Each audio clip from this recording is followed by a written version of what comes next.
Asian news में आपका स्वागत है। मैं हूं गणेश अग्रवाल और आप देख रहे हैं दमोह जिले की खबरें। दमोह जिला अस्पताल से एक बच्ची के चोरी होने के बाद हड़कंप के हालात निर्मित हो गए, तो वहीं पुलिस और प्रशासन की सक्रियता के बाद बच्ची को सकुशल बरामद कर लिया गया है। सकुशल बच्ची को बरामद किए जाने के बाद उस बच्ची को परिजनों को सौंपा गया और वहीं उसके बेहतर इलाज के लिए उसे एसएनसीयू में भर्ती भी किया गया है।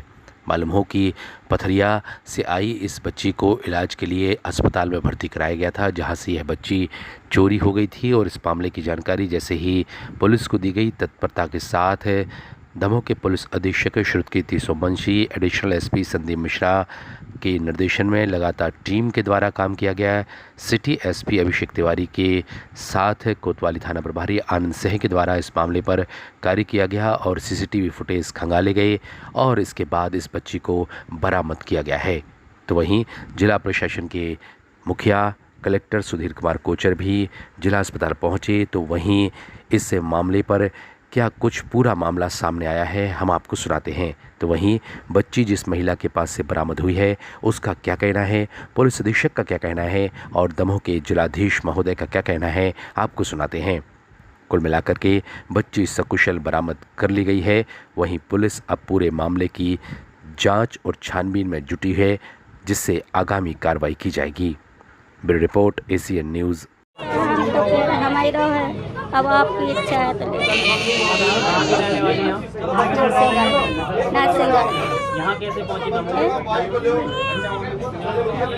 अस्पताल कैसे पहुँच गई? फिर आ गए थे हमने कि अभी भैया ने भेज दिया कि आप चले जाओ। भैया रहते ना गाँव के तक पीछे चंदा जन के पीछे उनको मकान है, तो भी उनको अचानक भैया को घर होकर लगा गाँव जा रहा था। कौन से यहाँ से चढ़ा सरकारी अस्पताल से उन्होंने छुट्टी दे दी थी आपको? सिस्टर बोल रही थी कि चली जाओ, तो कौन सी सिस्टर ने?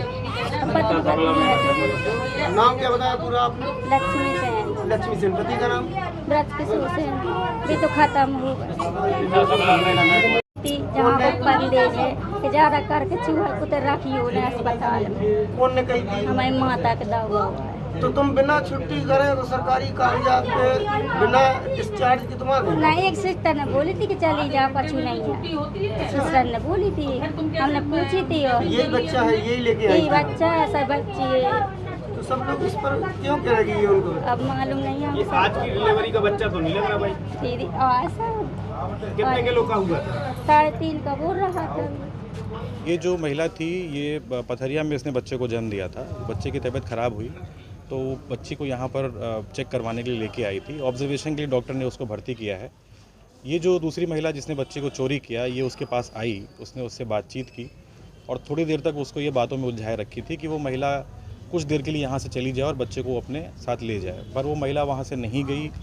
थोड़ी देर बाद वो महिला वहाँ सो गई। जब महिला सो के उठी तो बच्ची और वो महिला दोनों गायब थे। उसके बाद हमने कैमरे चेक करवाने शुरू किए। कुछ लोगों से सूचना आई कि वो महिला जो है हॉस्पिटल के बाहर निकल चुकी है। कैमरे चेक करवाए, हमने बैक ट्रैक किया। वो महिला एक दूसरी नर्सिंग होम के पास मिली, जहाँ उसको एक फैमिली मिली। वो फैमिली के साथ वो बच्चे को लेके तीसरी जगह गई। वहाँ पर जब पहुँचे तो वो ऑटो वाला जो उनको लेके गया था, उसने लोकेशन क्लियर की और वो महिला और वो बच्ची उस घर में मिल गई। तो मुझे लगता है कि अच्छा एफ़र्ट था और एक बहुत अच्छी ये कोऑर्डिनेटेड एफ़र्ट की ये कल्मिनेशन थी कि हमने बच्ची को माँ से मिलवा दिया है। माँ बाप अभी संतुष्ट हैं। हमारा ये मानना है कि माँ बाप अगर संतुष्ट हैं और वो मान रहे हैं कि बच्ची उनकी है, ये उन्हीं की पैदाइश है, तो फिर उसमें कोई शक की बात नहीं है। अब इसमें सवाल उठता है कि जो महिला इस बात को कह रही है कि ये बच्ची उसकी है, ये उसको प्रूव करना है कि उसकी वो प्रेग्नेंट थी कि नहीं थी, और बच्ची उसकी है तो फिर कैसे है। किन कारणों से बच्चों को चोरी किया गया? अब उसने ये बताया कि वो बच्ची वो प्रेग्नेंट थी महिला और वो उसकी बच्ची की डेथ हो गई थी और उसने परिवार में लोगों को बता रखा था कि उसकी बच्ची हुई है, तो वो इस बात को छुपाना चाह रही थी। एक तरीके से एक फेक डिलीवरी का केस है। इसमें हम आगे और जांच कर रहे हैं और हम इसकी लीगैलिटीज़ भी देख रहे हैं कि इसमें हम क्या लीगल एंगल के अंदर केस दर्ज कर सकते हैं, क्योंकि वो महिला भी किसी तरीके से एक मानसिक रूप से प्रताड़ित लग रही है। वो दुख में है, दर्द में है अपने बच्चे के मरने के बाद।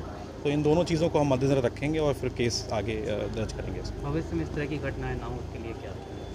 ये एक बहुत ही विचारणीय प्रश्न है। मैं और कलेक्टर साहब आज इसी चीज़ के लिए यहाँ पर आए थे कि हम अस्पताल में सबसे पहली चीज़ जो है मरीज़ों की सुरक्षा के लिए, दूसरा यहाँ के स्टाफ की सुरक्षा के लिए क्या कर सकते हैं। इस पे हम लोगों ने 3-4 लेवल की सिक्योरिटी प्रोवाइड करने की बात की है। जो यहाँ की सिक्योरिटी एजेंसी है उसके लिए भी कुछ निर्देश दिए गए हैं, जो यहाँ के हॉस्पिटल का स्टाफ है उनके लिए क्या निर्देश हैं, शराब पी के आने वालों के लिए क्या करना है, जो एक से अधिक लोग आ जाते हैं अटेंडेंट बन के उनके लिए क्या करना है, कितनी एंट्रीज़ हैं, कैसे हॉस्पिटल के अलग अलग वार्ड को सेग्रीगेट करना है, इन सभी के बारे में एक हॉस्पिटल का सिक्योरिटी ऑडिट होगा और एक हमारा सिक्योरिटी ऑडिट होगा। उसके बाद दोनों को मिला के हम एक सिक्योरिटी प्लान बनाएंगे और मुझे लगता है कि हम 3 से 4 दिन में इस चीज़ को पुख्ता रूप से यहाँ पर डिप्लॉय कर देंगे।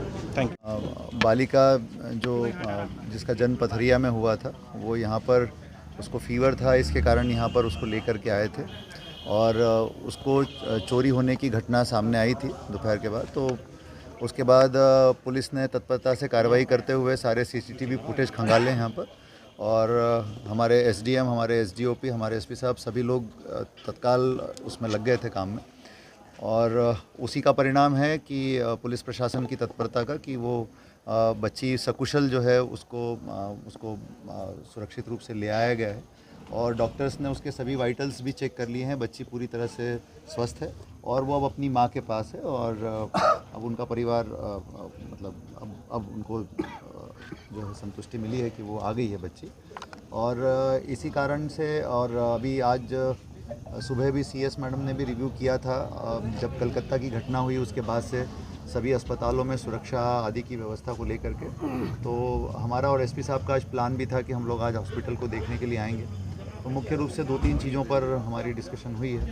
पहला तो यहाँ पर जो सिक्योरिटी गार्ड्स की व्यवस्था को स्ट्रेंथन करने की बात है, दूसरा सीसीटीवी कैमरों को और व्यवस्थित रूप से और युक्त करने की बात है और तीसरा लाइट व्यवस्था को हम सुदृढ़ करेंगे कैसे। इन चीज़ों के ऊपर हम लोगों ने पूरा कैंपस घूम करके देखा है। इसके अलावा हमने यहाँ के नर्सिंग स्टाफ और डॉक्टर्स सभी से चर्चा भी की है, तो कुछ सॉल्यूशंस जल्दी ही निकाल रहे हैं और आपको आगे पता चलेगा। 1-2 दिन के अंदर हम उसको इम्प्लीमेंट करने का प्रयास शुरू करें। सर, ये वही बच्ची है क्या?